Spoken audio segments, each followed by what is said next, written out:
Buenos días. Vamos a dar inicio entonces a la mesa Situación Actual de las Mujeres de las Américas. El tema es la educación. En primer lugar, del programa que tenemos, la primera participante no ha podido asistir porque está enferma, entonces pasamos a la segunda, la doctora Esther Hernández Palacio. La doctora Hernández Palacio es licenciada en Letras por la Universidad Veracruzana, maestra en Letras Modernas en Francia, en la Universidad de Toulouse, y doctora en Letras por la Universidad Iberoamericana. Ha sido becaria del gobierno francés, de la Fundación Fulbright, del FONCA, del Programa Interdisciplinario de Estudios sobre la Mujer del Colegio de México, es miembro del Sistema Nacional de Investigadores y es personal de tiempo completo entonces en la Universidad Veracruzana desde 1979, tanto en letras españolas como en letras mexicanas. Es autora y coautora de varios libros de crítica literaria y capítulos de libros en los que ha introducido el estudio de escritoras y la perspectiva de género. Su libro, Enriqueta Ochoa, La configuración de un femenino sagrado, está en prensa. Acaba de concluir para la colección de la Biblioteca Americana, serie Viajes al siglo XIX del Fondo de Cultura Económica, en coedición con la UNAM y la Fundación para las Letras Mexicanas, un libro titulado Rincones Románticos, antología de María Enriqueta. Le damos la palabra entonces a la doctora Hernández Palacio. No. Muchas gracias. Bueno, pues antes de iniciar la lectura de mi trabajo, quiero agradecer, como hemos hecho todos los participantes, a la doctora Patricia Galeana la invitación para participar en este seminario tan importante. Agradecerle particularmente porque yo no soy del área de la historia ni de la sociología, áreas a las que pertenecen casi todos los ponentes en esta mesa. Soy, como acaban de escuchar por la lectura de mi currículum, me dedico a la historia de la literatura, a la historiografía de la literatura y a la crítica literaria, y para mí es muy interesante y muy enriquecedor poder escuchar las visiones de mis colegas que trabajan también desde la perspectiva de género, pero desde otras disciplinas. Espero yo poder aportar también desde la mía a la suma de estas visiones que nos permitirán construir con más fuerza la historia de las mujeres en América Latina. Quiero decirles también que dedico, y bueno, me van a perdonar porque a lo mejor les va a parecer extraño, pero creo que tengo que decirlo a todos lados que voy para denunciar y para no dejar impunes, ya que están, no dejar más impunes las situaciones de violencia y crimen que estamos viviendo. Dedico esta ponencia a mi hija Irene, asesinada hace 1 año, 3 meses en Jalapa. Y si me equivoco en algo o tartamudeo, es que la situación en Veracruz se ha recrudecido tanto en estas semanas que todos los días me han estado hablando para entrevistarme de diferentes medios, y acabo de dar una entrevista hace un ratito, y bueno, pues esto me mueve el piso completamente otra vez.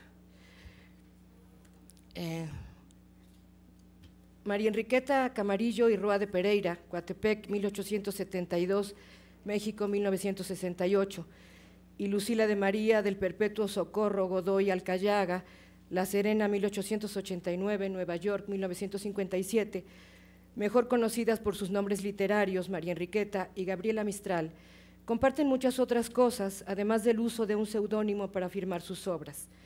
Tal vez la más importante de ellas sea la de haber sido 2 de las primeras escritoras profesionales de América Latina y sin lugar a dudas las más sobresalientes.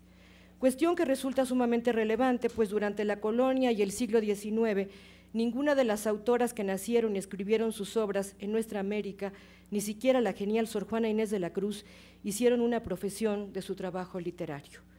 La Camarillo y la Mistral vivieron de sus plumas, publicaron y alcanzaron la fama y el éxito dentro y fuera de sus países de origen, llegando a un gran número de lectores. Ambas nacieron en pequeñas poblaciones de provincia en las últimas décadas del siglo XIX y vivieron hasta más allá de la mitad del XX, abriéndose camino en un mundo de hombres por el valor de sus obras literarias. María Enriqueta Concepción Guadalupe Canuta nació el 19 de enero de 1872 en la villa de Coatepec, cabecera del entonces Quinto Distrito de Veracruz. Sus padres, don Alejo Ambrosio Camarillo Rebolledo y doña Dolores Roa Bárcena de Camarillo, y su hermano José Leopoldo, que había nacido 2 años antes, formaban una de las familias más sobresalientes de la región. Lucila de María del Perpetuo Socorro, hija de Jerónimo Godoy Villanueva, exseminarista que había preferido la vida de músico trashumante, y de Petronila Alcayaga Rojas, hija natural y madre soltera de Emelina, una niña que al nacer Lucila cuenta ya 15 años y cuyo principal lazo con Jerónimo será poseer una hermosa voz tanto para entonar canciones sacras como profanas. Decía yo, Lucila nace en Vicuña y se cría en Montegrande, poblados del Valle del Elqui, situado en el norte chico, en Chile, por supuesto. Si bien la mexicana nace entre pañales de lino y la chilena envuelta en trozos de percal, ambas reciben una sólida educación religiosa. Si el tío materno de María Enriqueta es adalid de las causas católicas y conservadoras y autor de Flores de Mayo o El Mes de María para el uso de las familias mexicanas, opúsculo religioso dedicado a la educación católica de la niñez y la juventud de las niñas mexicanas, la abuela de Lucila tiene tal fama de beata que en su pueblo la conocen como la teóloga, no solamente porque se gana la vida cosiendo y bordando casullas, sino porque rara vez sale de la iglesia. Para las dos es central en sus primeros años la figura del padre que las inicia en la literatura y en la música.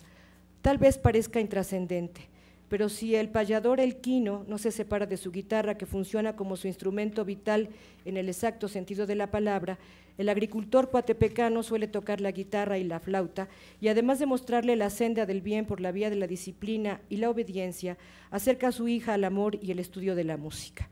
Jerónimo Godoy escribe algunas cancioncillas de cuna a su pequeña y ella lo considera por estas y por otros versos que conocerá más tarde su primer maestro literario. Ambas dejaron su tierra nativa desde edad temprana y la recordarán con nostalgia, paraíso perdido al que ninguna quiere regresar más que en el recuerdo y a través de su escritura, porque cuando hay ocasión no volverán tras sus pasos para habitarlo. Tal vez porque ambas tuvieron en esos idílicos escenarios infancias tristes.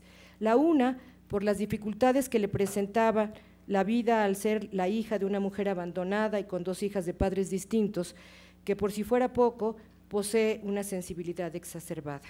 La otra, porque descubre en la contemplación temprana del paisaje nativo la precariedad de su personalidad melancólica. Reales o imaginarias, las adversidades y penurias de las dos futuras escritoras se debían a una sensibilidad extraordinaria que no tenía cabida en su mundo. La terrible experiencia de agresión colectiva debida a la indefensión provocada por la poca solidez familiar de la chilena y el demasiado cuidado propio de las familias burguesas conservadoras que negaban la educación escolarizada a sus hijas, hicieron que en la mexicana, hicieron que ninguna de las dos tuviera una educación formal, o sea, ninguna de las dos fue a la escuela. Si bien es cierto que la Camarilla cursó ya en la Ciudad de México la carrera de pianista y la Mistral convalidó un título de maestra presentando los exámenes requeridos para el caso. Durante los primeros años del siglo XX, una de las pocas carreras profesionales que se le abrían a la mujer, como ya se ha dicho en estas mesas, era la del magisterio, por lo que no es raro que ambas escojan como primera vía la de dedicarse a la enseñanza. María Enriqueta, una vez terminada su formación en el conservatorio y debido a que la familia pasa por una mala racha económica, abandona el resguardo doméstico y se lanza a la calle a escondidas de su padre y bajo la protección y el escudo materno para acudir a los domicilios de quienes serían sus alumnas, niñas acomodadas y conservadoras como ella.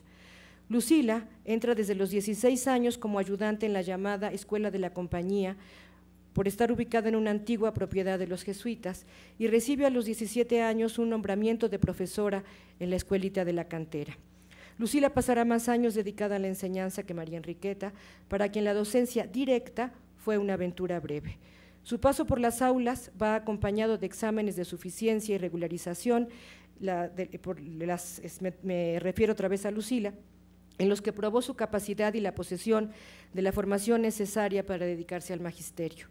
Tuvo varios destinos en este camino, incluso enseñó en el extremo sur de su país, en la helada región de Magallanes, donde conoció de cerca la miseria de los obreros llegados del norte de Chile y de países extranjeros y las condiciones infrahumanas en las que vivían los miembros de los pueblos originarios de la Patagonia. Se iniciaron en la creación literaria desde edades tempranas, Lucila a los 17 años, María Enriqueta a los 22. Bueno, publicaron porque ambas se sabe que escribieron desde mucho antes, incluso se supone que el primer texto de María Enriqueta lo escribió cuando tenía, el primer texto literario de creación lo escribió a los 7 años, pero publicaron la primera a los 17, la chilena y la mexicana a los 22. Para ello se escudaron en los seudónimos. El primero que utilizó María Enriqueta Camarillo fue el de Iván Moscowski, lo tomaba de su faceta musical, era el nombre de su admirado y poco conocido en México, compositor polaco Mauricio Moscowski. Lucila, por su parte, compuso el suyo, que adoptó solo 7 años más tarde de sus primeras publicaciones en la prensa provinciana, es decir, cuando sintió que podía llegar a un público más amplio y conocedor, y lo compuso con fragmentos de los nombres de 2 autores apreciados, el italiano Gabriel D'Annunzio y el provenzal Federico Mistral. Del primero tomaba la pasión y la fuerza, del segundo su amor al terruño y su estilo campirano. Las dos buscan una máscara para salir a la escena pública, pues temen el enfrentamiento con el público lector en su verdad de jóvenes mujeres. Dudan de obtener una buena recepción si se presentan sin un disfraz protector. Las críticas favorables que recibieron los poemas de la mexicana, publicados en la prensa y en las revistas y periódicos dedicados a la difusión de la literatura, la dedicaron a desenmascararse, aunque utilizó entonces solo su nombre de pila, obviando los apellidos, tal vez en un gesto de afirmación para subrayar su feminidad y separarse de sus apellidos de abolengo. Lucila guardó toda su vida el seudónimo que, amparándola en la sombra de sus autores admirados, la dotaban de la casta que no tenía y que llegó a convertirse en su nombre verdadero al cabo del tiempo, pues lo utilizaba no solo para firmar sus escritos, sino para todos los aspectos de la vida, salvo aquellos que por su carácter oficial lo hacían imposible. Las dos alcanzan bastante pronto el reconocimiento del medio literario. Gabriela gana la Flor Natural en los Juegos Florales de Santiago en diciembre de 1914 a los 25 años con su desde entonces famosos Sonetos a la Muerte. María Enriqueta no se presenta a ningún concurso en México, pero obtiene un lugar prominente a raíz de la publicación de sus primeros versos, lugar que consolida con la aparición de su primer libro, Rumores de mi huerto, que recibe un sinnúmero de críticas favorables. Sus éxitos literarios a partir de ese momento le permiten ingresar hacia 1909 en el círculo más exquisito y poderoso de la intelectualidad conservadora del momento, el Ateneo, liderado por Alfonso Reyes, al que solo acceden 2 mujeres, ella y la pianista Alba Herrera. Si bien es cierto que el Ateneo lleva el calificativo de Jóvenes de México y ella en 1909 ya tiene 37 años, pero pues la invitan y participa en el proyecto. Si sus trayectorias literarias y sus exitosas carreras en un mundo absolutamente dominado por los hombres las acercan, las separan además de estilos y objetivos, sus caminos vitales y sus historias personales. Gabriela Mistral se enamora y sostiene relaciones platónicas más de una vez a lo largo de sus años juveniles, la primera a escasos 15 años. Tal vez el más famoso de sus idilios platónicos fue aquel que posiblemente sostuvo a los 17 años con el ferrocarrilero Romelio Ureta, a quien dedicó uno de sus más famosos poemas, El Ruego. Más adelante mantendrá por muchísimos años una apasionada relación epistolar con el escritor Miguel Magallanes Moure, a quien le declara en un sinnúmero de cartas su ferviente y absoluto amor, pero con quien nunca se encuentra en privado. Se ha dicho que la Mistral tenía pavor a la unión carnal de los 2 sexos. Alguno de sus biógrafos presume una violación cuando niña. El hecho es que nunca se casa y desde muy temprano prefiere compartir la vida con personas de su mismo sexo. La chilena Laura Rodig, la mexicana Palma Guillén y la norteamericana Doris Dana convivieron con ella en intimidad cotidiana, siempre en el papel de ayudantes y secretarias. Doris Dana quien la acompañó hasta el momento final, negó siempre la existencia de una relación de pareja. María Enriqueta fue mujer de un solo hombre, su esposo, el historiador Carlos Pereira, con quien se casó en 1898 y con quien viviría hasta la muerte de este en 1942. Si atendemos a los comentarios que sobre el matrimonio vierten Alfonso Reyes y Pedro Enríquez Ureña en su correspondencia y los contrastamos con los datos biográficos, autobiográficos y la obra de la escritora, podemos afirmar que padeció el carácter dominante, caprichoso y egoísta de su marido. En algunos textos que yo había escrito con anterioridad sobre María Enriqueta Camarillo, había solamente leído lo autobiográfico y los textos que se han escrito a partir de la obra de María Enriqueta, y ella pues habla de que su relación con su marido, con don Carlos, era idílica, que ambos se respetaban muchísimo, que al final en los años, todos los años del exilio, del autoexilio en Madrid, convivían de una manera pacífica y maravillosa, que eran los grandes amigos. Pero si leemos lo que Alfonso Reyes y Pedro Enríquez Ureña, Alfonso Reyes convivió muchísimo con ellos en España, incluso él fue quien les ayudó a irse para allá, pues nos damos cuenta que todo lo que dijo María Enriqueta, las entrevistas que dio ya estando en México, pues eran mentira, ¿verdad? Porque lo que dicen quienes los conocieron es lo contrario. Padeció el carácter dominante, caprichoso y egoísta de su marido. Sin embargo, dentro de esta relación se da una paradoja. Ella supeditará su existencia a la voluntad de su esposo, jugará siempre el papel de mujer sumisa y obediente al extremo del sacrificio, pero el matrimonio sobrevivirá durante su largo autoexilio europeo gracias al éxito de la obra literaria de ella. Los Pereira habían llegado a Europa como miembros del cuerpo diplomático y a la caída del régimen de Victoriano Huerta, el embajador Pereira decide permanecer en Europa. Sea por la urgencia creativa, producto del talento en la inspiración, sea por esto y por la necesidad económica, María Enriqueta publicó en España 7 novelas y 2 nuevos libros de poesía, además de un volumen de relatos de viaje, uno de textos autobiográficos y 2 más de prosas diversas. Y además entró ahí sí a muchos concursos porque necesitaba dinero, estaban en la miseria y ganó los concursos. O sea que la que llevaba a la casa el dinero era ella.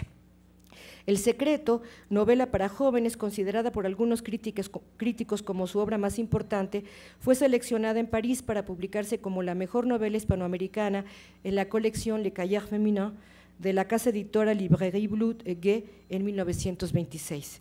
Las 2 escritoras serán las primeras en Latinoamérica traducidas al francés y leídas en el continente, las primeras de Latinoamérica traducidas al francés y leídas en el continente europeo. Mathilde Pomé, la más importante traductora del español en esos años, no por azar fue la traductora de la chilena y la mexicana. Es muy probable que la llegada de María Enriqueta al género narrativo haya tenido que ver más con la necesidad que con la voluntad. Lo cierto es que el resultado fue muy afortunado. También había muchos premios, había muchas convocatorias para narrativa y pocas para poesía en ese momento. Entonces ella se puso a escribir para enviar sus trabajos a los concursos. También en 1922, sin duda el año de su clímax creativo, publica en América la casa editorial de Rufino Blanco Fombona, venezolano, uno de sus más importantes libros de poemas, Rincones Románticos. Encontramos en este el mismo estilo sencillo y emotivo de sus libros anteriores, solo que más depurado. El volumen incluye su anterior libro de poemas, Rumores de mi huerto, que para ese año ya había sido editado 2 veces. Gabriela Mistral le dedicó una amplia nota crítica, tal vez la mejor de las que en su momento se escribieron sobre su poesía. Resalta Gabriela de María Enriqueta la pureza de su palabra y la perfección de su forma. La califica como, y cito a la Mistral, la menos literata posible y la más mujer antigua que cabe serlo en nuestro tiempo. Y añade, por lo cual su solo nombre me pone una humedad de ternura en los ojos. Unas pocas como ella me hacen decir, yo quería haber sido una mujer así. Se conmueve también frente a la maestría que descubre en la autora para suavizar su amargura. Su dolor es como un hijo rebelde. Dice, el amor por los pequeños temas y las cosas menudas, su íntima relación con lo vivido. Y como esta poesía se siente tan verdad, se la lee con una actitud de reverencia, como si tuviéramos a esta mujer junto de nosotros y miráramos en silencio su rostro sonriente. Fin de la cita. Valora su maestría para rehabilitar el romance y celebra su originalidad. La poesía de la Coatepecana le parece tan extraordinaria por la forma en que canta y se compenetra con la tierra natal y por su feminidad intrínseca que la convierte en la poeta del hogar. Sobresalen dos cuestiones en estos párrafos. La primera es que utiliza el término poeta y no poetisa, que sigue usándose en nuestro país para designar a las autoras que escriben poesía. En el resto del mundo, en muchos otros lugares de habla hispana, a las autoras de poesía se les sigue diciendo poetisa, y en México, si alguien dice poetisa a una escritora, pues esta se va a enojar muchísimo porque va a sentir que le está insultando. La segunda, que sitúa a María Enriqueta como la poeta más femenina de la poesía en lengua española, y no solo esto, sino que habla de el poeta cuando habla de su voz, no habla de una voz femenina, ¿sí?, de un sujeto poético femenino, tema que por supuesto todavía no está completamente trabajado en el área a la que yo me ocupo. Gabriela Mistral había llegado a nuestro país en 1922 para sumarse a la efervescencia cultural de México, del México posrevolucionario, invitada por José Vasconcelos, entonces secretario de Educación. Permaneció en nuestro país hasta 1924. Conoció sus lugares y sus gentes, sus escuelas y sus mujeres, para, muy coherente con su pasión latinoamericanista, coadyuvar en la cruzada educativa que encabezaba el autor del Ulises criollo. Recorrió muchos pueblos y ciudades acompañada de Palma Guillén, y antes de regresar a su patria, casi expulsada por la envidia y la miseria de espíritu, compiló por encargo de su anfitrión una antología de textos de diversos géneros literarios con la intención de enriquecer con ella el programa de fomento a la lectura de la Secretaría de Educación, que ella decidió dirigir a las lectoras, que se tituló Lecturas para Mujeres, y es precisamente el título del volumen publicado por Porrúa en 1924. El hecho de que Mistral se ocupe y alabe la obra poética de María Enriqueta no implica de ninguna manera que sienta una total afinidad con ella. La poesía de la Mistral es autodescriptiva, es decir, autorreferencial, la de María Enriqueta, narrativa. El yo poético que retrata las entrañas en los versos de la chilena contrasta con el de la mexicana, que cuenta, incluso en su poesía lírica, las historias de los demás, el doloroso mundo que la rodea, la tragedia de sus semejantes. Cuánto mejor si son mujeres sufriendo el desamparo del amor, pero nunca habla desde el yo. Aunque también es cierto que en Gabriela hay una mirada desolada y escéptica respecto de la conducta humana, y en María Enriqueta la certeza absoluta de que las cosas valen más que los hombres, el mundo es un engaño y todo es perecedero. Para Volodya Teitelbaum, uno de los biógrafos de la chilena, ella tenía predisposición al padecimiento, era apasionada y en su poesía hacía propios los dramas ajenos, aunque siempre mantuvo las áreas más íntimas de su vida en una absoluta y casi secreta privacidad. María Enriqueta hacía ajenos los dramas propios, escondiendo de sus tristezas e insatisfacciones en las máscaras de sus personajes femeninos para nunca desnudar su alma. Solo el recuerdo de la tierra nativa, la paradisíaca provincia lejana, se salva en la obra de ambas de la desolación. Se sabe que establecieron contacto durante la estancia de Mistral en nuestro país, años en los que María Enriqueta vivía en España, y se tiene referencia de una relación epistolar que no he podido localizar en ninguna biblioteca. Estuve el año pasado en un congreso en Chile y aproveché para estar en la Biblioteca Nacional y tuve acceso a todo el archivo que su última compañera, Doris Dana, regaló a Chile, y no pude encontrar, aunque los textos de ambas hablan de una correspondencia. Sus obras, sin embargo, están construidas desde muy distintas visiones del mundo y de la mujer, y fueron escritas con objetivos a veces similares y otros casi contrarios y para públicos diferentes. La aristócrata mexicana escribió en el exilio una obra destinada a defender el modelo decimonónico de la mujer para mantenerla en el resguardo doméstico en pleno siglo XX. Escribía para las hijas, las esposas, las hermanas de los conservadores. La chilena, de origen humilde, perpetua, autoexiliada, incluso en su propia tierra, rompió los modelos de conducta y escritura destinados a su sexo, y su voz de mujer abrió nuevos caminos. Ambas vivieron los años de su madurez creativa y consolidaron su éxito literario, que en el caso de la Mistral llegó hasta la obtención del Premio Nobel, por cierto, anterior al Premio Nacional de Literatura en Chile, fuera de su país.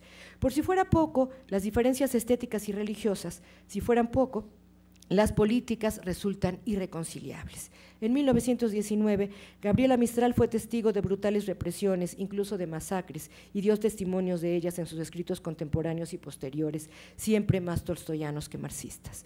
Muchos años después, María Enriqueta vivió en Madrid durante el trágico sitio de la Guerra Civil, y aunque en sus páginas nunca habló de este acontecimiento que a la postre le costaría la vida a su esposo, siempre estuvo del lado de los falangistas que resultaron vencedores. Antes de salir de España para volver a su patria, los restos de Pereira y ella misma recibieron sendos homenajes del gobierno fascista y del generalísimo Franco en persona. Gabriela Mistral fue escritora de pocos libros: Desolación, 1923, Ternura, 25, Tala, 47 y Lagar, 54. Una vez obtenido el reconocimiento en su país, se encontró en la diplomacia un más que digno modus vivendi y no tuvo necesidad de depender de su pluma. María Enriqueta, en cambio, acompaña a su marido en la carrera diplomática para más tarde dedicarse en exclusiva a la escritura. Produce sin cesar, no solo porque la impele a ella su espíritu artístico, sino durante su larga estancia en Europa, porque debe llevar el pan a la mesa con su literatura. Puede afirmarse que María Enriqueta es una escritora para niños, pues además de los 6 tomos de sus Rosas de la Infancia, libros en los que se iniciaron en la lectura muchas generaciones de mexicanos y que por sí solos le valdrían a su autora su lugar en la historia literaria. Escribió 2 de los primeros libros de cuentos para niños que se publicaron en México, Cuentecillos de Cristal y Entre el polvo de un castillo. Y esta denominación la comparte con Gabriela. Ternura, uno de sus 4 libros, está destinado al público lector infantil y le valió el sobrenombre de matrona de las rondas infantiles. Paradójico resulta sin duda que, sin ser madres biológicas, bendito mi vientre donde mi raza se acaba, escribió alguna vez Gabriela Mistral, cuando este era el destino por excelencia de la mujer para su tiempo, hayan escrito para los niños y hayan contribuido así a la formación de los hijos de la América hispánica. Gracias.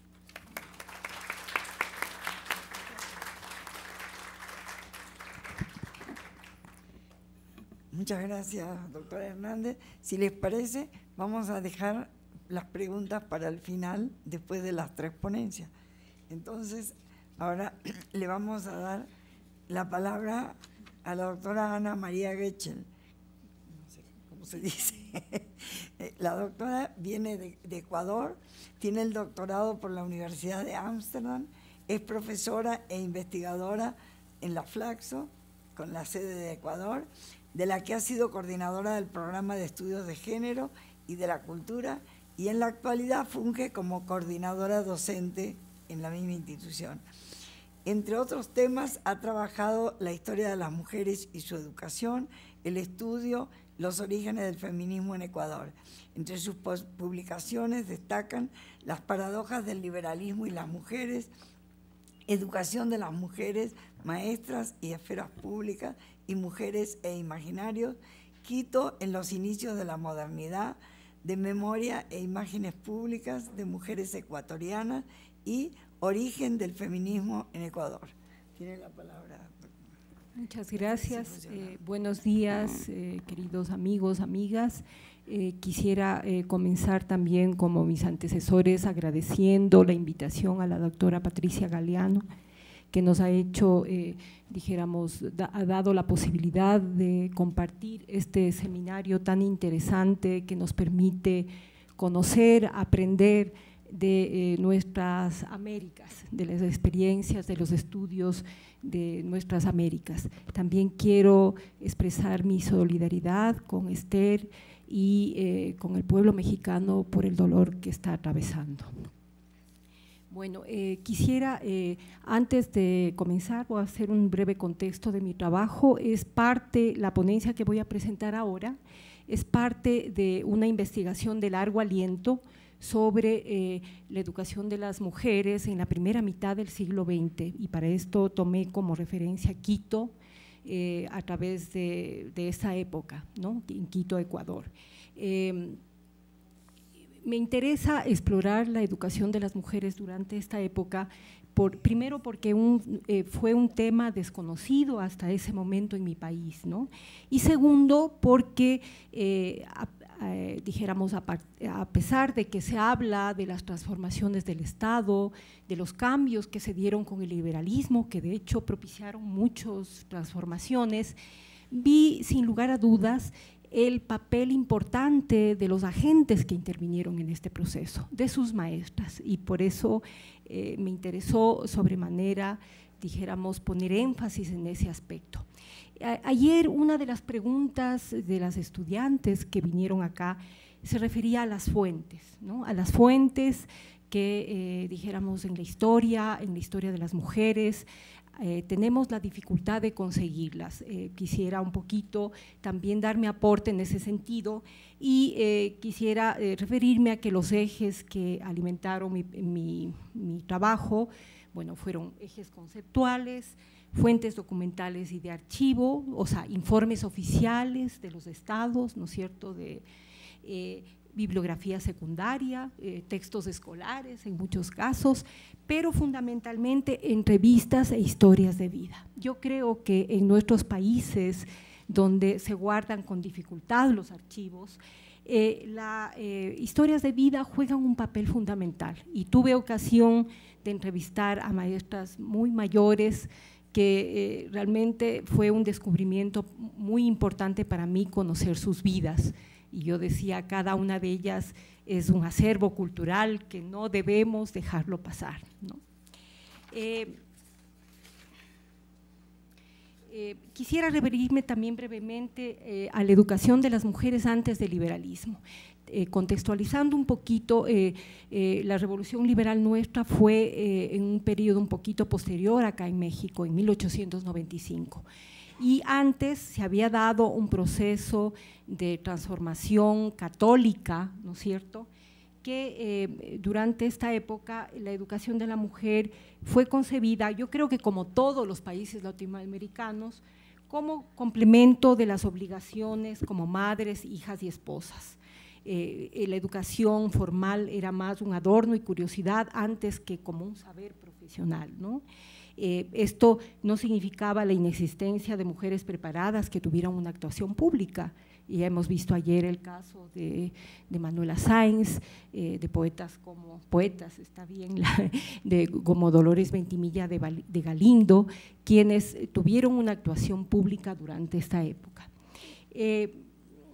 O sea, es interesante el momento del garcianismo. Este fue un presidente que gobernó durante casi 25 años porque, dijéramos, hizo de la educación católica un complemento de las necesidades del Estado. O sea, no dividió el Estado y, dijéramos, la Iglesia, sino que la Iglesia fue un instrumento de su transformación. Entonces, en este sentido, propició una educación católica, pero siempre ajustándose a los roles tradicionales de la mujer, ¿no? Durante el proyecto liberal, ¿no es cierto?, ya no se circunscribió únicamente a las mujeres al hogar, sino que de una manera muy directa comenzó a ser planteada su incorporación como sujetos al espacio público y productivo.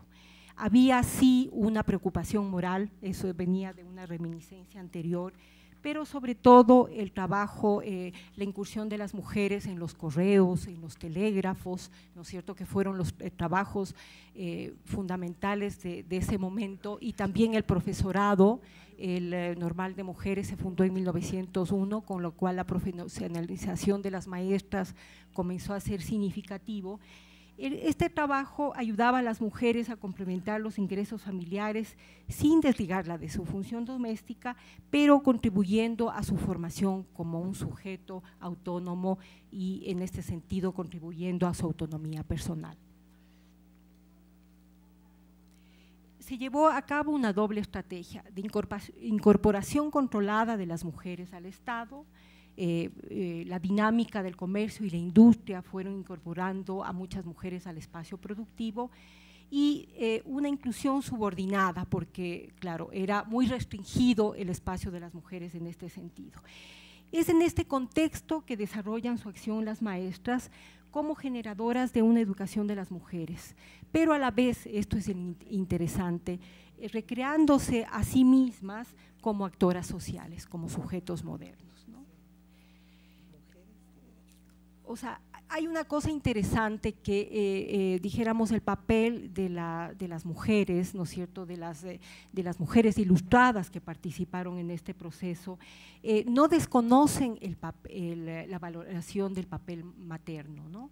Eso es una estrategia que creo que se ha usado en toda América Latina para finalmente poder insertarse en el espacio público. Dicen, precisamente por ser madres, es que debemos ser mejores educadas, ¿no? Dice, cuando la mujer realza más su grandeza es cuando desempeña el augusto papel de madre. Esto es lo más hermoso, pero a la vez dicen, pero por eso mismo debemos ser más educadas, y critican también de esa manera el hecho de que se les convierta en un simple biberón humano, ¿no? Dice, es demasiado cruel que los egoístas quieran hacer de la mujer un simple biberón humano, y nada más humillante que destinarla al papel de hembra inconsciente. Entonces, o sea, hay un argumento a favor de la maternidad, pero dijéramos, utilizan este argumento para de alguna manera poner de relieve el papel de las mujeres en la educación. O sea, les había mencionado que en 1901 se forma un normal de mujeres, y es allí cuando las mujeres comienzan un mayor nivel de calificación. Es interesante, o sea, mencionar que dentro de la educación laica que se fomentó en ese momento, hay dijéramos, un énfasis en diversos tipos de acciones que coadyuvan a la formación de la mujer moderna. Por ejemplo, ayudaron a formar disposiciones corporales y mentales distintas a las tradicionales, lo que motivó una mayor relación de los estudiantes con sus cuerpos, ¿no? Y a representarlas como elementos activos de la sociedad. Tal vez están muy pequeñitas las fotos, pero podemos ver si antes la educación católica, dijéramos, restringía a las mujeres a las labores. De alguna manera, a partir de estos cambios, se produce una incursión de las mujeres en la educación física, en las revistas de gimnasia, que si bien en muchos sentidos han sido vistas como procesos disciplinarios, yo creo que hay que ver también el otro elemento. O sea, de hecho, convocan, propician en la mujer disposiciones corporales distintas a las tradicionales, una mayor autonomía, mayor movimiento. Entonces, allí hay las revistas de gimnasia que dicen justamente es la mujer moderna la que está impulsando este proceso. Y luego también, por ejemplo, en los colegios, presentaciones públicas, el hecho de tomar la palabra las estudiantes, que antes no era posible, convocaba a una nueva disposición para tener una participación en el espacio público. El hecho de los desfiles escolares también significan un tipo de condición que provoca una mayor participación en la vida pública. O sea, en este sentido, ha sido interesante para mí comprobar a través de esos procesos cómo, dijéramos, la educación y la acción pedagógica de estas mujeres ilustradas dio lugar a su participación como autoras en el espacio público. Es cierto que, por ejemplo, si uno mira las revistas pedagógicas de ese tiempo, no tuvieron tanta participación las mujeres, pero ellas, cuando yo miraba esas revistas decía, pero aquí no están, era un 5% de la producción masculina, pero de pronto me encontré con que ellas habían creado sus propias revistas, que si bien no eran pedagógicas, eran de literatura y variedades, pero a través de esas revistas propiciaban de alguna manera, incentivaban la educación femenina y daban, dijéramos, propuestas interesantes para una mayor participación de las mujeres en el espacio público. Entonces se desarrolla en ese sentido una esfera pública femenina paralela, ¿no? Para mí fue muy interesante en ese momento, leí los trabajos de Joan Landes, de Nancy Fraser, ¿no es cierto?, que critican esta noción de esfera pública de Habermas, que se sitúa en la esfera hegemónica. Entonces vi que ellas, dijéramos, habían propiciado una esfera pública que no era hegemónica, sino un contrapúblico femenino. Entonces, y lo hicieron a través de sus publicaciones periódicas. Entonces, La Mujer, por ejemplo, fundada en 1905, La Aurora, La Ondina del Guayas, Flora, La Mujer Ecuatoriana, Iniciación, Alas, fueron revistas que curiosamente cuando empecé a ver, dijéramos, de quiénes eran las editoras, las creadoras de estas revistas, eran las maestras.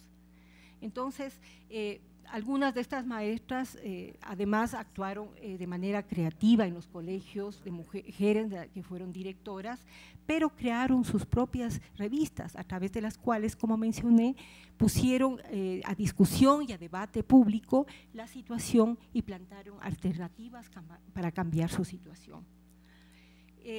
En ese sentido, la acción de las maestras fue fundamental en el proceso de una constitución de tendencia feminista, basada en el desarrollo de prácticas, discursos y sentimientos en común. Ahí quisiera destacar, ¿no es cierto?, que yo tengo otra publicación que es una compilación y un estudio introductorio sobre los orígenes del feminismo en el Ecuador. Entonces, fue interesantísimo comprobar que habían sido las maestras las que propiciaron esos cambios, ¿no? Y crearon comunidades de afectos entre ellas. Muchas de las maestras, María Angélica Hidrobo, Zoila Ugarte de Landívar, eran muy amigas y a través de diferentes espacios construyeron esta tendencia pública alternativa, este contrapúblico femenino de alguna manera, ¿no? Por ejemplo, algunas maestras fueron en la política, tuvieron un papel relevante. La única mujer que en 1926 estuvo presente en la fundación del Partido Socialista, por ejemplo, que es María Luisa Gómez de la Torre, fue maestra y, dijéramos, propició esta fundación. Por otra parte, Zoila Rendón era feminista, Nela Martínez también era del Partido Comunista Feminista, pero no solamente de tendencias socialistas, también de tendencias más conservadoras, pero ahí se pone, dijéramos, manifestándose de manera muy clara y concreta el hecho de que la educación, el saber es poder, ¿no? O sea, en el mejor sentido de la palabra, me parece que ellas pusieron esto en sus cuerpos, lo encarnaron y, dijéramos, propiciaron cambios en el Quito tradicional de los años 30 hasta el 50, ¿no? Otra cosa interesante es que ayer la doctora Galeana mencionaba que, dijéramos, el Ecuador es uno de los primeros países que en 1929 concedió el voto femenino. Es interesante comprobar que en 1924 se acercó, dijéramos, a emitir el voto Matilde Hidalgo Procel, y la primera médica ecuatoriana, pero también maestra.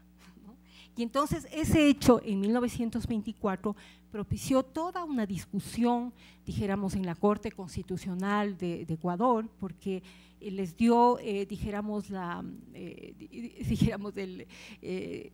sea, era un hecho insólito que se acercaba a votar, pero le dieron la razón, ella podía votar y votó, ¿no? Entonces, si bien el Estado propició una transformación, creo que es fundamental reconocer que en esta actividad, si bien no hubo un fuerte movimiento feminista pro sufragio, pero, dijéramos, hubo la acción de estas maestras, ella que se acercó a votar, otra maestra 3 maestras he encontrado que escribieron, dijéramos, sobre la necesidad de dar el voto a la mujer, entonces propiciaron cambios en este sentido. Eso es lo que quería exteriorizarlo. Si quieren alguna cosa adicional, posiblemente lo haremos después para dar paso a la otra ponente. Muchas gracias.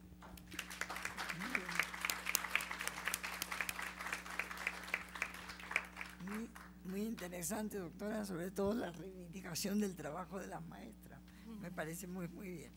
Bueno, la tercera ponente de esta mesa va a ser la doctora Patricia Galeana. Ella me insiste en que no diga nada de su currículum, pero acá hay varios extranjeros que la conocen menos que nosotros. Acá las profesoras de historia como yo sentimos un gran orgullo por el enorme trabajo que ha hecho en todos los lugares donde ha estado, no solamente en la cátedra, en los puestos públicos, en la labor docente, en la edición. Es increíble la capacidad de trabajo de esta querida profesora de historia, ¿no? Que entonces tiene un voluminoso currículum, ha trabajado en muchísimas cosas, pero en la actualidad vamos a ir a la... Es profesora de tiempo completo de la Facultad de Filosofía y Letras, miembro del Sistema Nacional de Investigadores, ha estado en el Instituto Mora, estuvo en el Matías Romero, ha estado pasado en el Archivo General de la Nación, fue directora, etcétera. Tiene, como les digo, un currículum increíble. El último es que yo siempre le decía que se había dedicado estuvo a cargo en el Senado de la República de los festejos conmemorativos del Bicentenario. Y yo le decía que andaba sola por todo el país, repartiendo la cultura en todas partes, del norte al sur, ¿no? Bueno, su obra es enorme, tiene más de 120 obras, muchas internacionales, muchísimas de género, muchísimas obras de historia, ha trabajado muchísimo, es una de las que ha impulsado todos los estudios de género y todo sobre los derechos de las mujeres, es la fundadora, es presidenta fundadora de la Federación Internacional de Mujeres Universitarias, es ahora miembro de la Federación Internacional, entonces, de mujeres también universitarias, ha trabajado los problemas de derechos humanos muchísimo, y bueno, pues ha recibido muchísimos premios también, y en este momento va a hablar sobre educación, mujeres y derechos humanos. Estamos muy contentos de que participes, Patricia. Muchísimas gracias a la doctora Marilena Rodríguez por sus generosas palabras. Quiero decirles que en vista de que la maestra Oresta se enfermó y no pudo participar y se nos abría un espacio, consideré fundamental aprovecharlo, sobre todo por el momento tan difícil por el que atraviesa nuestro país. Justamente en estos momentos está discutiendo en la Suprema Corte de Justicia de la Nación nada menos que los derechos de las mujeres a decidir sobre su propio cuerpo. Entonces, por eso es que decidí participar y compartir con ustedes lo que también quienes nos acompañen mañana al Museo de la Mujer en la tarde podremos allá ver con más detenimiento. Pero voy a centrarme en el tema de educación. Ciertamente voy a hacer un recorrido histórico, por ser historiadora, muy breve, y creo que queda muy bien para hacer un estudio comparativo con lo sucedido en el Ecuador, que acabamos de escuchar. Y yo quisiera destacar que en los países hispanoamericanos, desde la conquista española, después de la conquista física, vino la conquista espiritual, y se estableció el principio de la intolerancia religiosa. Ese principio ha marcado desde luego la vida de los países hispanoamericanos católicos, a diferencia de la pluralidad religiosa que se ha dado en Estados Unidos. En Estados Unidos, si nosotros vemos, desde el dólar, el billete, todos los actos políticos. Siempre se dice "In God we trust" y "God bless you", etcétera, etcétera, pero porque ahí no ha habido ningún conflicto iglesia-estado. ¿Por qué no ha habido un conflicto iglesia-estado? Porque ahí siempre hubo muchas iglesias. Entonces el Estado estuvo por encima de todas ellas. Mientras que en nuestros países ha habido una iglesia hegemónica que ha tenido el monopolio cultural de nuestros pueblos, el monopolio religioso, el monopolio educativo y el monopolio político en una buena parte del tiempo. Aquí en México se dio una lucha campal entre liberales y conservadores, como mencionó mi colega del Ecuador, se dio con mayor fuerza tal vez que en otros países de nuestra América y antes que en otros países de nuestra América. Solamente el Caribe, en el Caribe por la influencia francesa, se dio la separación iglesia-estado antes que México. Pero México fue el primer país de todo el continente en establecer esta separación. Y lo que tenemos en juego hoy, en esta discusión que se está dando en la Corte, es precisamente la vigencia del Estado laico mexicano o definitivamente su desaparición y el establecimiento de un Estado confesional y de corte fascista. Y voy a decir y a fundamentar por qué.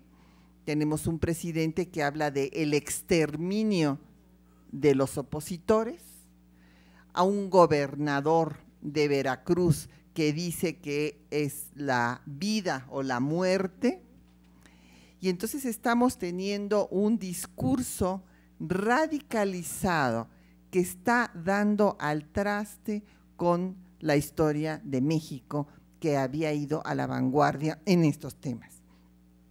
Voy a decir muy brevemente cuál fue el recorrido histórico que se tuvo en nuestro país. Cuando viene la independencia de México, desde luego también tiene una característica muy particular.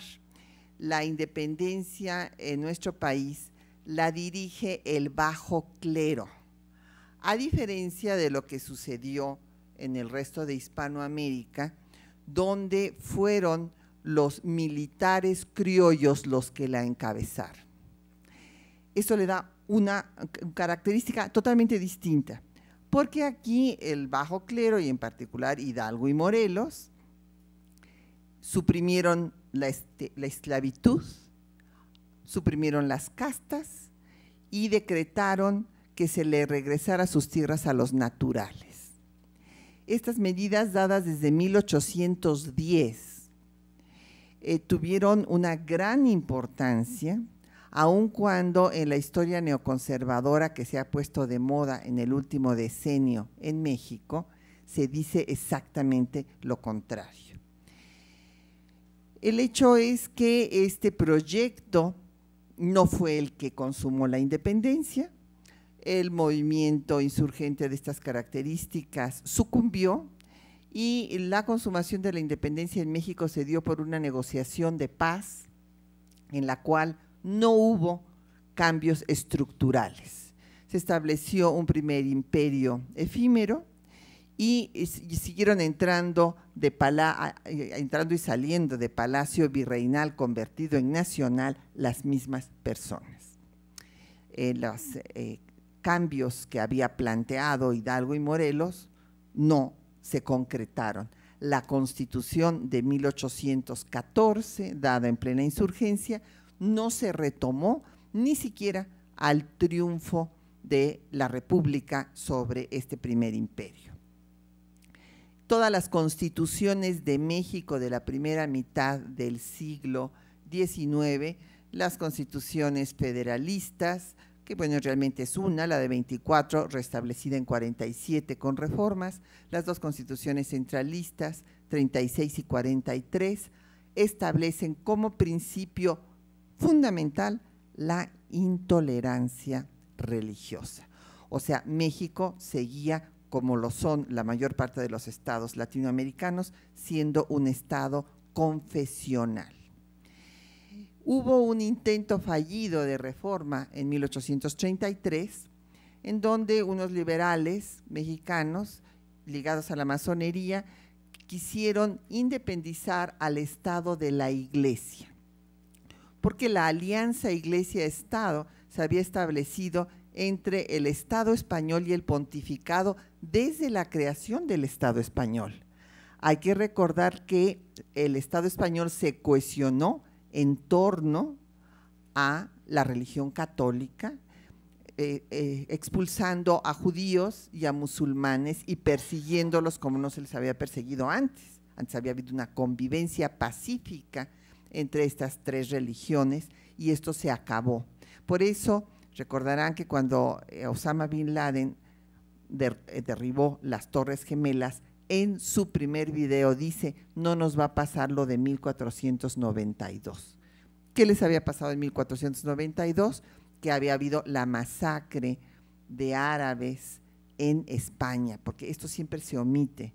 Y no se nos olvide que las personas que han establecido la intolerancia religiosa han perseguido a quienes no han pensado como ellos.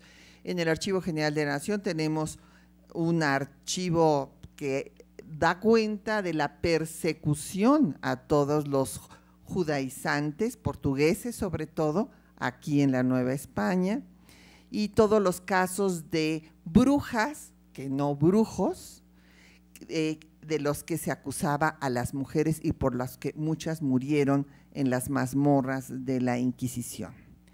Entonces esta cultura religiosa de la intolerancia la van a tratar de cambiar en 33, no van a poder. Lo que quieren hacer los liberales de 33 es independizar al Estado. La tesis es muy interesante porque dicen: el Estado mexicano se ha independizado de España, pero no se ha independizado de las corporaciones eclesiástica y militar, que son los poderes fácticos reales.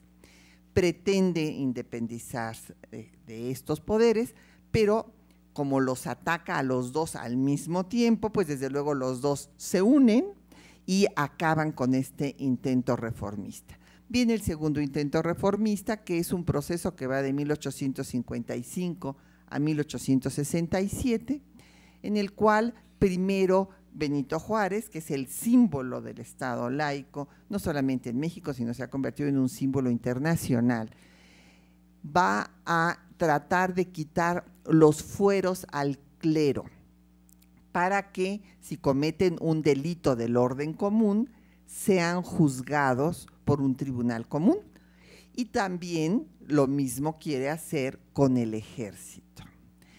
Ahora, después lo voy a demostrar, tenemos fuero eclesiástico y fuero militar. Tenemos 50,000 muertos y no tenemos a un solo soldado que haya sido juzgado. No sabemos ni sus nombres de soldados que han batido a familias que les ha dado miedo pararse en un retén y que han sido ametralladas, donde han muerto niños, mujeres embarazadas. Esto además reconocido oficialmente en lo que ellos han llamado daños colaterales, del 10% de los muertos. Vamos a suponer que no lleguen todavía a 50, vamos a suponer que sean 40,000. Ustedes imagínense lo que significa 4,000 muertos inocentes. ¿A manos de quién? Del Ejército y de la Marina. ¿Dónde están los juicios, las averiguaciones previas para estas personas que han abusado de su poder y violado todos los derechos humanos violables? En ningún lado. ¿Dónde está el juicio que hizo el Estado mexicano a un señor como David Maciel, pederasta, que fue acusado cuando estaba aquí en México ya de sus delitos? No se le hizo nada y después el Papa Wojtyła se lo llevó bajo su manto protector al Vaticano, donde murió tranquilamente. Entonces, esto fue por lo que lucharon los liberales del siglo XIX. viene una escalada de definir el proyecto liberal. En 1857 es la primera constitución en México que suprime la intolerancia religiosa, y por esta razón viene una guerra civil terrible de 3 años, seguida de una intervención francesa de 5. Desde luego se equivocaron y pusieron como ellos dicen, la iglesia en manos de Lutero, porque acudieron, a falta de que España no podía intervenir, acudieron a Francia, nada más que en Francia estaba un liberal, que era Napoleón III, y pone a otro liberal, que es Maximiliano. Entonces le salió el tiro por la culata, porque vino ese proceso a ratificar al liberalismo mexicano, que después de este proceso triunfa y establece el Estado laico. El Estado laico no es un Estado antirreligioso, es un Estado neutral, es un Estado en el que puede desarrollarse una democracia. No puede haber una democracia si el Estado no es laico, porque siempre habrá una preferencia para los que profesen la confesión oficial y los demás serán excluidos. Entonces, esta lucha tiene un impacto directo en la vida de las mujeres. Cuando triunfa el liberalismo, evidentemente el liberalismo quiere acabar con el monopolio educativo que tenía la Iglesia, que solamente enseñaba a la mujer pues lo que había escrito Fray Luis de León en La Perfecta Casada desde el siglo XVI, o Luis Vives en La Instrucción de la Mujer Cristiana, que fueron los modelos que no solamente se establecieron durante los 300 años del virreinato, sino durante gran parte del siglo XIX, hasta que triunfa el liberalismo. El liberalismo establece la educación laica, suprime las corporaciones porque se da una guerra civil. En esta guerra civil la Iglesia patrocina al ejército conservador, esto es un hecho histórico, y entonces pierde sus bienes, porque si está usando los bienes para hacer la guerra, bueno, pues se le nacionaliza, y así lo dicen los liberales. La Iglesia tiene que indemnizar a la República por haber causado esta guerra, y por eso pierde sus bienes, cosa que también siempre se omite. Viene entonces el establecimiento de la educación laica, se establece la educación primaria como obligatoria, que de hecho ya se había establecido antes de que viniera el imperio, y después se establece la obligatoriedad, porque el imperio de Maximiliano establece también la obligatoriedad. Los liberales republicanos no se habían atrevido a hacerlo porque no tenían los medios para que realmente fuera efectiva esta obligatoriedad. Pero hay otros datos que voy a ver rapidísimo porque quiero llegar al tema que me ocupa, que creo que es muy importante que todas y todos estén conscientes del tema del aborto. Se hacen otros cambios importantes por los liberales. Tenían personajes como Ignacio Ramírez, el nigromante, que causó escándalo cuando presentó su ponencia Dios no existe, ¿verdad? Los seres se mantienen por sí mismos, y definió a la mujer que pasaba por 3 estadios. El primero era el de la esclavitud. El segundo era el estadio en el cual la mujer era liberada por el hombre. Y el tercer estadio cuando se liberaba por sí misma.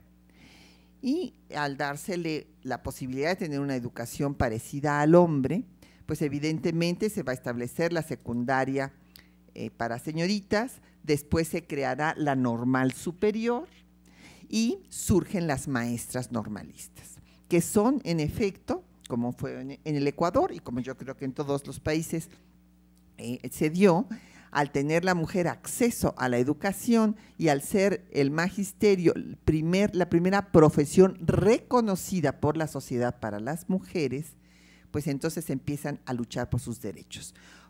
Las mujeres aquí en México también fundan infinidad de revistas, de periódicos, desde Laureana Wright con las Violetas de la Náhuac, hasta Hermila Galindo con La Mujer Moderna. Es un boom de revistas porque las mujeres son buenas lectoras. Yo lamento, no quiero ofender a ninguno de los compañeros de la mesa, de aquí de la sala, que son además a veces más feministas, como lo dije ayer, que muchas mujeres, pero tenemos un índice de lectura comprobado mundialmente mayor que el de los hombres. Leemos más libros al año que los hombres.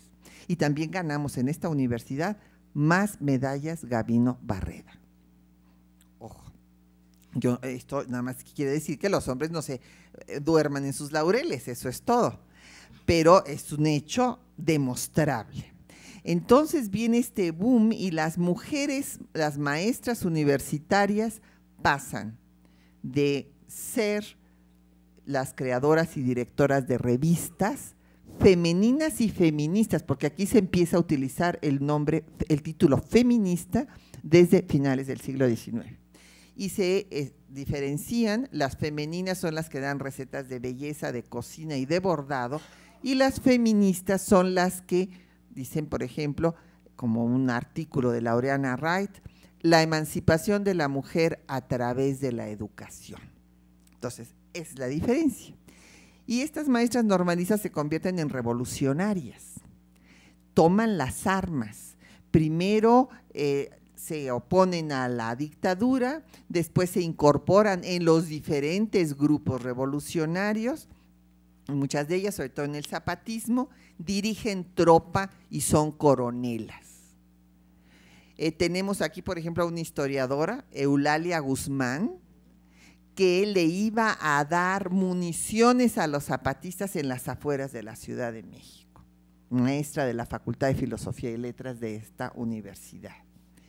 Y tenemos a Hermila Galindo, que desde el primer Congreso Feminista que se lleva a cabo en México, auspiciado por un hombre feminista, Salvador Alvarado, en Yucatán, en Mérida, Yucatán, en 1916, Hermila Galindo presenta una ponencia que se llama La Mujer del Porvenir, demandando la ciudadanía de las mujeres y sus derechos sexuales. Dense cuenta lo que eso fue en 1916, fue un escándalo. Ni las propias maestras normalistas atinaban a apoyar esto de la libertad sexual que demandaba Hermila. No me voy a detener, todo esto está en el Museo de la Mujer, ustedes lo podrán ver mañana. Quiero irme al tema que nos ocupa. En la revolución, lamentablemente, las mujeres hicieron la revolución, la revolución no les hizo justicia a las mujeres, no les reconoció sus derechos en la Constitución de 17. En la década de los 20 hubo algunos gobernadores feministas que sí lo hicieron, como Felipe Carrillo Puerto, el líder del Partido Socialista del Sureste. Solamente en Chiapas fue la legislatura la que dio esta medida y ahí permaneció. En San Luis Potosí se derogó, lo mismo que sucedería en Yucatán, inclusive las mujeres electas fueron amenazadas de muerte y tuvieron que dejar el Estado, o sea que hubo altas y bajas. Cárdenas había prometido hacer la reforma constitucional, pero por razones políticas no la hizo, él mismo congeló su reforma porque se consideraba que el voto de la mujer era un voto conservador y se iba a ir para el candidato de la oposición, que era Andreu Almazán, un candidato de derecha. Por esa razón no se publicó en el Diario Oficial, aun cuando ya tenía los votos de la mayoría de los estados para hacer la reforma constitucional, él mismo la congeló. Así las cosas, México es de los últimos 6 países en América Latina que reconoce la ciudadanía de sus mujeres hasta 1953. ¿Y qué pasa después de esto? Ya no voy a hablar de la guerra cristera. Hubo una guerra cuando los revolucionarios establecen en la Constitución de 17 un Estado laico hegemónico que esté por encima de la Iglesia. Dicen que no es suficiente la separación Iglesia-Estado que había decretado Juárez, sino que debe de estar el Estado por encima de la Iglesia. ¿Por qué? Porque la Iglesia había apoyado a la contrarrevolución de Victoriano Huerta. O sea, no es nada más gratuitamente que se dan las cosas, tienen sus razones históricas. En la Guerra Cristera, los católicos, los cristeros, le cortaban las orejas a los maestros. Ojo, así es que así pacíficos no han sido en nuestro país estos movimientos radicales de la ultraderecha. ¿Y qué pasa? Viene un entente cordial en que están las leyes de reforma vigentes, pero se les deja actuar hasta 1992, en que Carlos Salinas de Gortari cometió el gravísimo error de reformar a la Constitución, darle personalidad jurídica a las iglesias sin tomar en cuenta que no estamos en Dinamarca. En Dinamarca sí se pueden hacer este tipo de cosas, en México no, y ya lo hemos visto. La Iglesia Católica se volvió a convertir en un poder fáctico determinante. Llega un señor como Ratzinger al pontificado, que no solamente está en contra de los derechos de las mujeres, está en contra del Estado laico, está en contra del Concilio Vaticano II.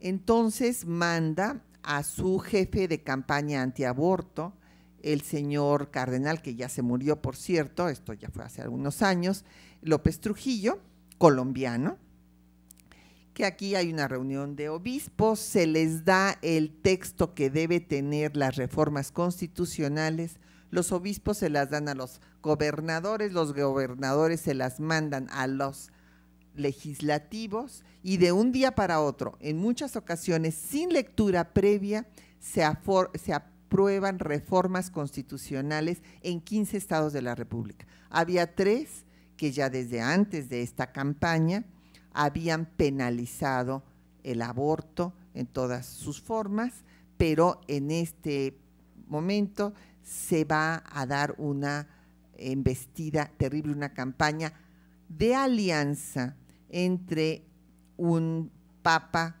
de extrema derecha con un gobierno de extrema derecha como el que tiene México ahorita, bueno, en el último decenio, desde que subió Calderón, el PAN al poder.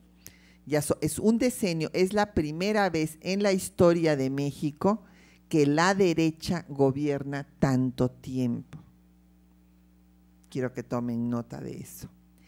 ¿Y qué es lo que pasa? Que viene una alianza nuevamente con la Iglesia Católica, la parte más conservadora de ella, y no solamente del PAN, también del PRI, incluso del PRD y del PT en los estados, y ustedes pueden ver el desplegado vergonzoso que sacaron ayer los diputados de estos estados, en donde están de todos los estados, de todos los partidos. ¿Por qué? Porque todas estas medidas se dieron antes de las pasadas elecciones. O sea, fue una alianza electoral para que la Iglesia les apoyara a ganar las elecciones en sus respectivos estados. Entonces, los derechos de las mujeres se han venido por tierra, inclusive en estados como Yucatán, cuna del primer Congreso Feminista Mexicano, y en donde gobierna una mujer, que la verdad, bueno, ¿de qué nos sirven esas mujeres? Digo, con esos amigos prefiere uno tener más enemigos. Pero entonces se echó abajo, era el único estado de la República donde estaba despenalizado el aborto también por razones socioeconómicas, aunque no se dieran las condiciones propicias, porque siempre los grupos de Provida han impedido que estas acciones se puedan hacer. Pero actualmente estamos en una discusión terrible, y ya con esto acabo, porque resulta que se despenalizó el aborto en la Ciudad de México. Y esto fue lo que ocasionó la campaña antiaborto de la Iglesia aliada con estos gobernadores, con partidos políticos y demás en los estados, con el objetivo de echar por tierra el avance que se había logrado en la Ciudad de México, en donde se estableció que en las primeras 12 semanas la mujer podía interrumpir libremente su embarazo, porque está demostrado científicamente que en esas primeras 12 semanas no hay actividad cerebral en el nonato. Quiero decirles que para la Iglesia Católica esto ha cambiado muchísimo. Por ejemplo, San Agustín y Santo Tomás consideraban que esto del aborto pues era un asunto de las mujeres, inclusive tenían diferencias de cuándo llegaba el alma al cuerpo.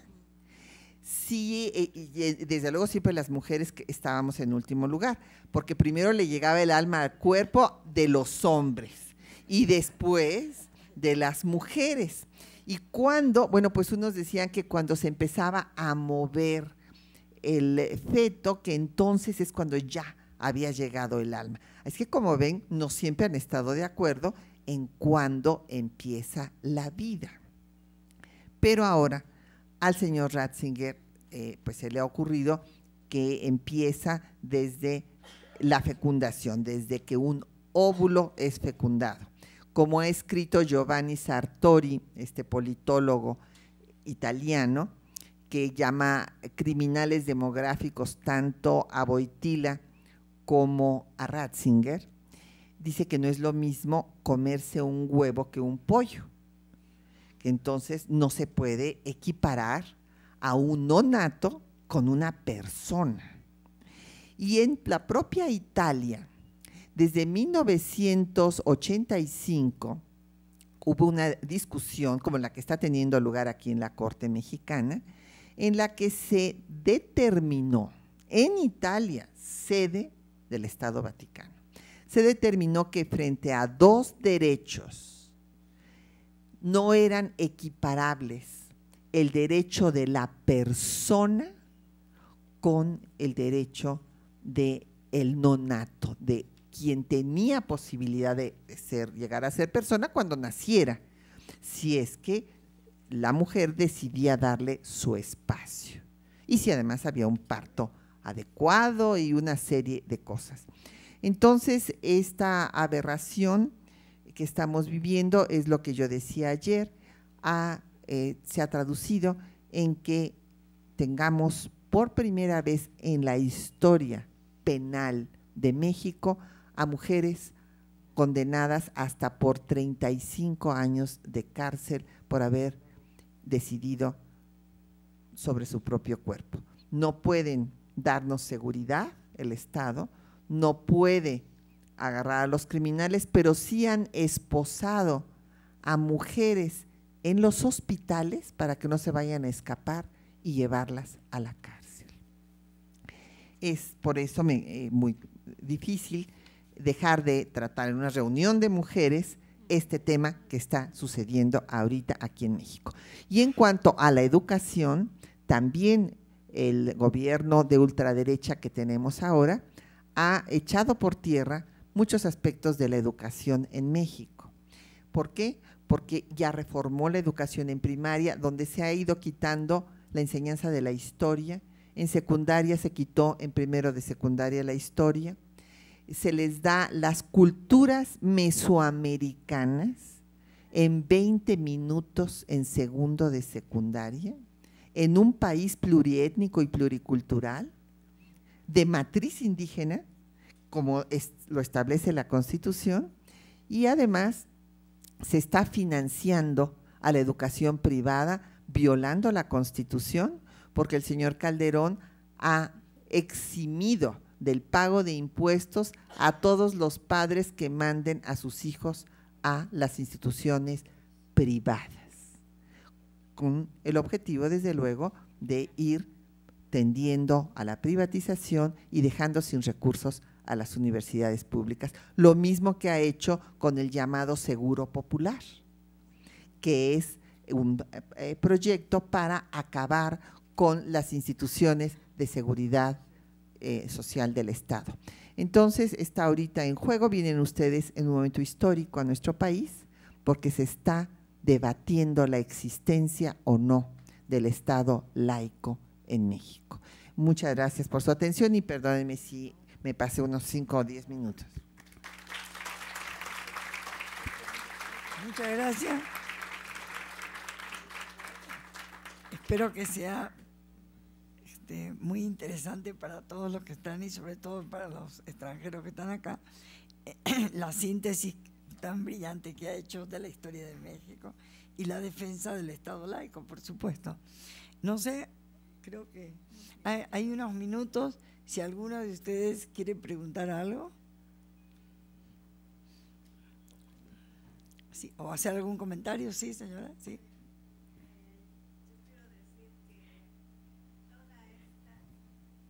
Sí.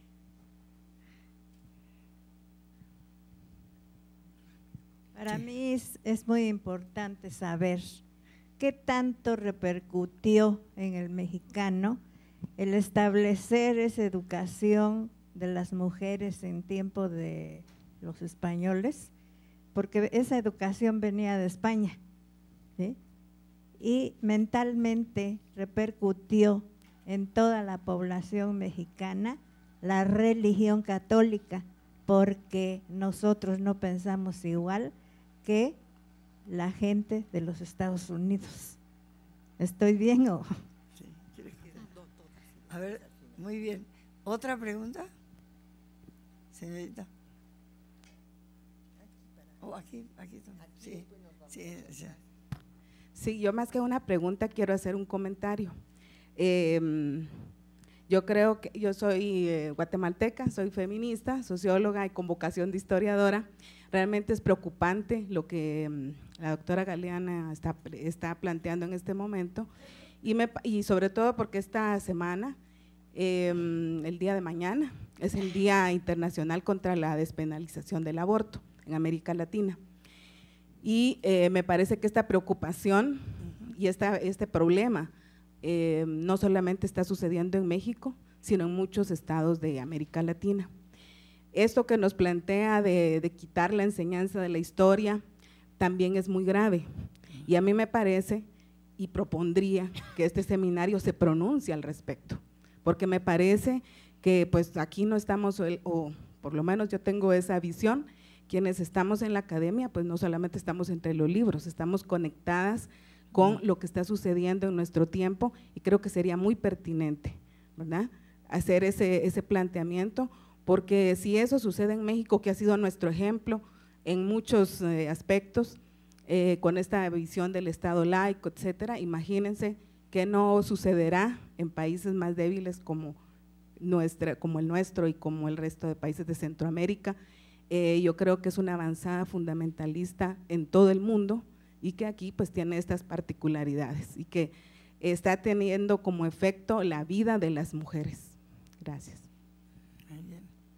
Hola, yo primero, es una pregunta académica primero, ¿cuál es la perspectiva a través de la que se debe abordar estos temas? Por ejemplo, la subalteridad, el género, el feminismo, o qué de estas concepciones hace diferente el estudio de la mujer. Y la otra es, ustedes que han estudiado y que se han dedicado a la historia de las mujeres, ¿cuál en realidad sería la vía? Preocupándonos ya como por una cosa en particular, es la educación, es la apropiación del cuerpo, es la independencia económica, es la unidad femenina. ¿Cuál sería la vía? ¿Y cuál es el papel de la historia en todo esto? ¿Quién? Sí, ¿qué más? Buenos días.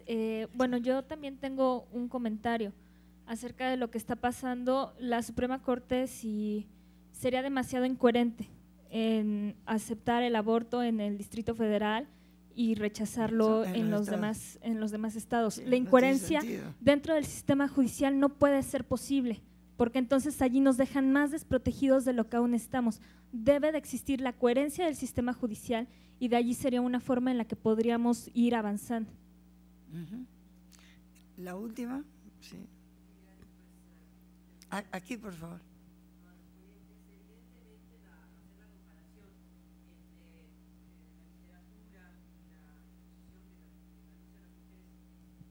el siglo XIX y parte del XX con respecto a sus derechos, y luego la visión histórica de México, pues nos lleva a replantearnos la fundamentación, lo importante que es la educación y el papel de hombres y mujeres que nos dedicamos a ello en los centros universitarios, en los centros educativos, para no minimizar, porque precisamente una de las cuestiones que yo creo que también están pasando es la cosificación, toda la aligerar planes, aligerar el hecho de que pues posiblemente nada más pasen los alumnos, y entonces como que tenemos una doble imagen, una doble moral. Damos clases, pero ¿qué tanto verdaderamente estamos generando conciencia? O sea, yo creo que es la conciencia, tal vez es un parte de la pregunta de una de las chicas que hizo atrás, ¿no?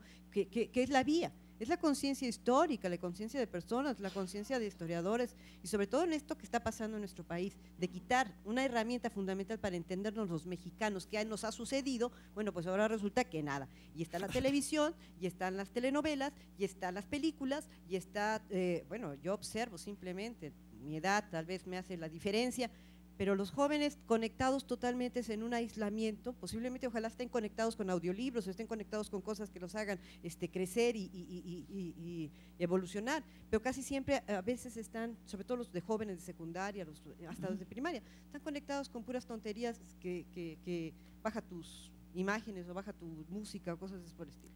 Bueno, en general. Y yo creo que la labor educativa es hacer énfasis en qué somos, hacia dónde vamos, y qué estamos representando en este momento, y evidentemente pronunciarnos en cualquier evento, y esto que sirva para reproducir el discurso del peligro que en este momento estamos, como tantos peligros que ha pasado este país. Este país, si lo vemos así, ha sido un enfrentamiento constante a vivir, a sobrevivir y a rescatar sus verdaderas raíces. Muy bien. Eso sería lo que yo apoyo el pronunciamiento. Vamos entonces a la respuesta, y en el mismo orden que hablaron, vamos a la doctora Hernández primero, la doctora, y después finalmente la doctora Galeana. A mí me parece excelente, celebro que la doctora Galeana haya tomado la palabra y haya traído a la mesa el tema, pues que es imposible no tratar en una reunión como estas de lo que está sucediendo en la legislatura, en la Cámara, ¿verdad? Y creo que tenemos que pronunciarnos a favor de la posibilidad de que las mujeres decidan sobre su cuerpo, sobre su embarazo, y que pronunciarnos también en el sentido de la violencia, ¿no? Yo creo que una cosa no va desligada de la otra, que todo nace de una misma visión fascista o fascistoide que tiene la cabeza de este país, ¿no? Y yo creo que bueno, es importante saber, es sumamente importante estudiar la historia de nuestro país y la historia de nuestro género para poder tener esta voz, ¿no? Y para que nuestra voz sea escuchada. Muchas gracias. Y bueno, yo quisiera decir dos aspectos. Me parece fundamental la idea que, dijéramos, muchas personas han expresado sobre la importancia de la educación, dijéramos, en la política y en los procesos sociales, ¿no? Esto me parece fundamental. Quisiera enfatizar el tema de la importancia también de género, el tema, una pregunta que hizo acá la compañera, que es lo que nos permite de alguna manera trascender, ¿no es cierto?, del espacio de lo privado a lo público. Una de los temas fundamentales del feminismo, de los estudios de perspectiva de género, es que, dijéramos, lo personal es político. Eso es un aspecto básico, y ello debe proyectarse en los trabajos de estudio y en la práctica también política, ¿no? Y ver el género como un aspecto relacional, ¿no es cierto?, que tiene que ver con relaciones de poder. En la historia, dijéramos, lo que ha prevalecido es una visión hegemónica que parte desde una perspectiva masculina, Entonces, la visión del género dentro de la perspectiva de género trata de rescatar, ¿no es cierto?, la presencia de mujeres, también de grupos que no han sido reconocidos como los grupos trans, lesbianas, homosexuales, que dijéramos han tenido su participación en los procesos sociales, ¿no? Eso es fundamental. Y otra cosa que quisiera rescatar es que es importante y es algo que nos permite, dijéramos, conocer a través de la historia. Un aspecto fundamental en mi trabajo fue interesantísimo comprobar, dijéramos, la presencia de los países latinoamericanos como un todo. Por ejemplo, algo que no me olvidé de decir cuando expuse la ponencia, es que estas maestras tuvieron conexión con países latinoamericanos, con el resto de países latinoamericanos.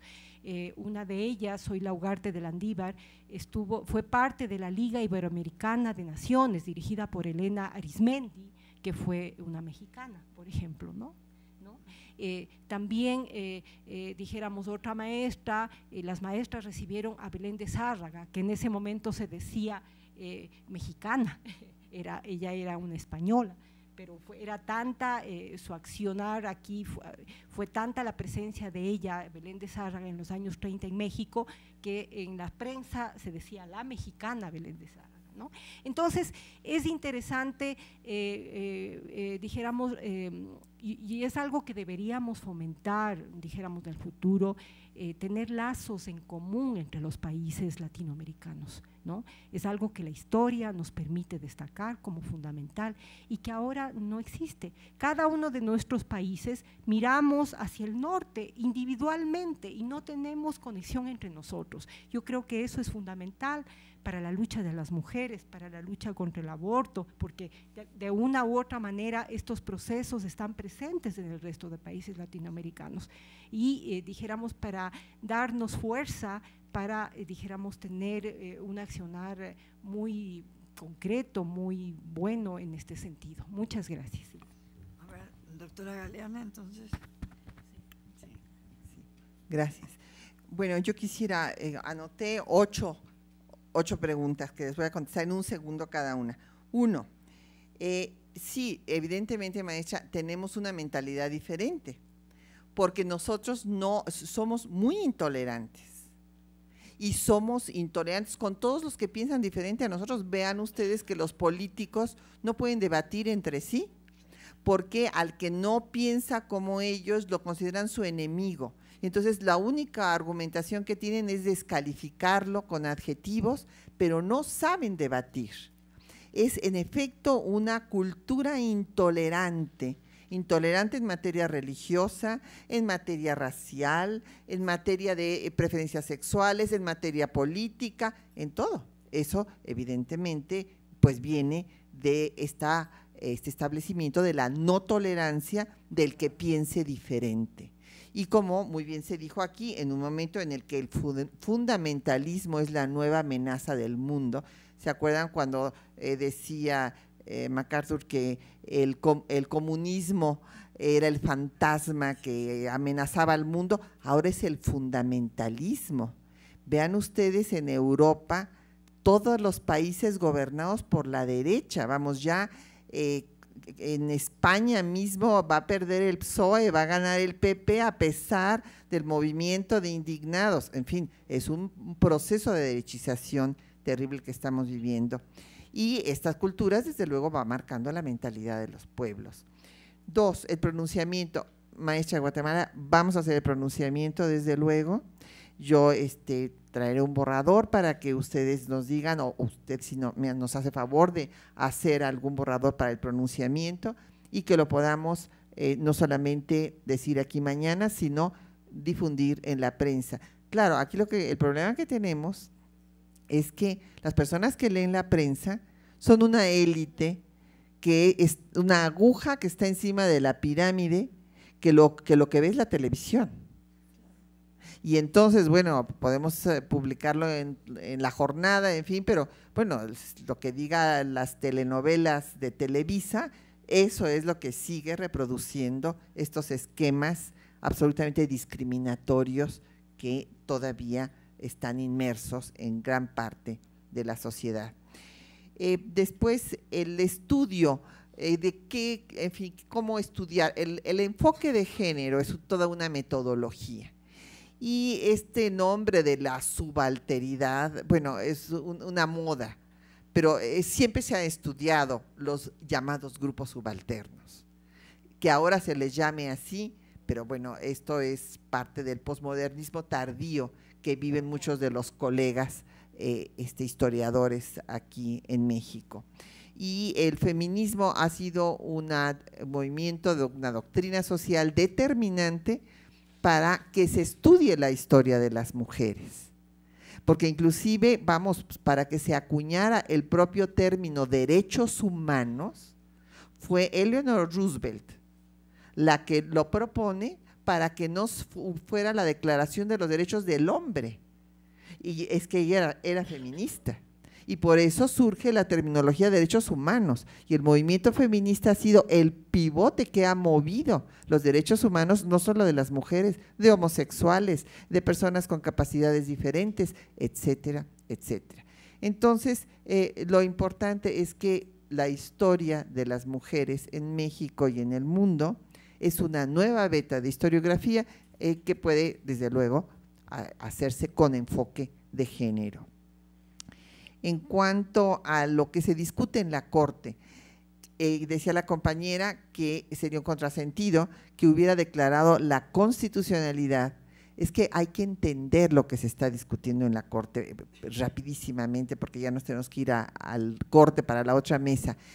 Pero la Corte, la Suprema Corte de Justicia de la Nación en México se ha convertido en un tribunal de la constitucionalidad, que está abrumado de trabajo, porque además de eso tiene que estar resolviendo sobre todo los amparos y sobre todas las cosas, o sea, cosa que no sucede en otras partes del mundo, que están divididas esas funciones.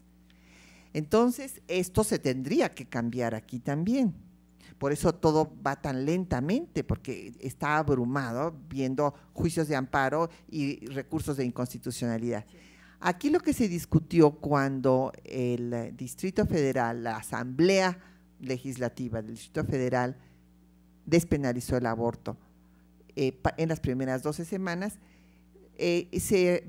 Calderón metió el recurso de inconstitucionalidad a través del Procurador General de la República de aquel entonces, Medina Mora, y el señor presidente de la Comisión Nacional de Derechos Humanos, miembro activo del Opus Dei, metió también el recurso de inconstitucionalidad. ¿Y la Corte qué fue lo que decidió?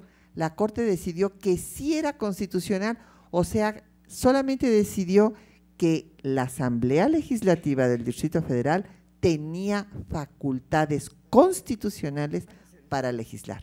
Y ahora, utilizando ese mismo argumento, los estados que han penalizado el aborto en todas sus formas dicen, muy bien, nosotros también podemos legislar. ¿Cuál es el argumento del ministro Fernando Franco, al quien le damos todo nuestro apoyo porque está dando una batalla campal casi contra el mundo? Porque déjenme decirles que la Corte de ahorita no es la Corte que falló la constitucionalidad del aborto en el Distrito Federal, porque desde luego Calderón ya se ha ocupado de que entren ministros conservadores. Ya no está Góngora Pimentel. Entonces ya ahorita la mayoría de los ministros son conservadores. ¿Se dan cuenta de la gravedad de la situación? Entonces el argumento es, sí, bueno, si dijo que el Distrito Federal tenía facultades, pues también las legislaturas de los estados tienen facultades. ¿Cuál es el tema del ministro de la Corte? Fernando Franco dice, no, un momento, aquí no podemos aprobar esto que va en contra de la Constitución, en contra de los derechos de las mujeres, de los derechos humanos de las mujeres que tienen prioridad. Está tomando la resolución de la Corte que dio en Italia, es la misma. Tienen supremacía los derechos de la persona ya formada sobre el proyecto de persona que está por nacer, y bueno, eso es lo que está discutiendo, pero realmente, la verdad es que está muy difícil la situación.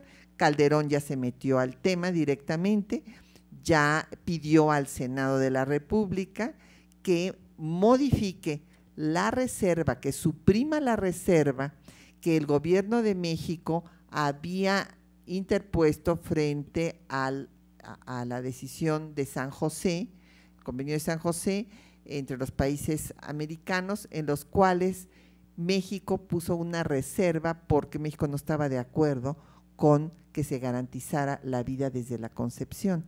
Y ya Calderón ya también atacó por ese lado para pedir al Senado que eche abajo semejante reserva. La situación, como les digo, es muy difícil. Otro punto, la filosofía. La filosofía también se ha quitado. Ustedes saben que se suprimió la enseñanza de ética, de lógica, en un momento en el que lo que estamos viviendo es un momento de deshumanización de la juventud y se les está quitando este tipo de materias.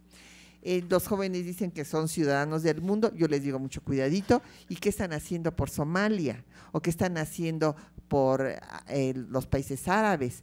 Ah, no, pues no puedo hacer nada. Ah, pero sí pueden hacer por su familia, su barrio, su escuela, su ciudad, su país. Entonces, piensen globalmente, defiendan los derechos humanos en cualquier parte que se violen, pero actúen localmente. En el último punto, en México, en la Ciudad de México también se aprobó el matrimonio entre homosexuales y su capacidad para adoptar. Y esto, desde luego, también ha enfurecido a la ultraderecha, que ha reavivado la campaña en contra de todos estos avances. Muchas gracias. Muy bien. Entonces, damos por terminada la mesa sobre educación y los invitamos cordialmente después de un breve receso, a la mesa sobre participación política de las mujeres. Muchas gracias. Quisiera yo darle las gracias a la doctora Marilena Rodríguez por la moderación, a todas las ponentes, y decirles que tengo, para quienes me lo soliciten, les interese, esta publicación de Planned Parenthood. Planned Parenthood es la organización norteamericana que ganó el derecho de las menores de edad a decidir sobre su propio cuerpo. Después de el triunfo de Roe versus Wade, vino el Planned Parenthood versus Danforth, y esta organización ha hecho este libro, Aborto Legal, que se les puede dar a quienes nos lo soliciten. Gracias.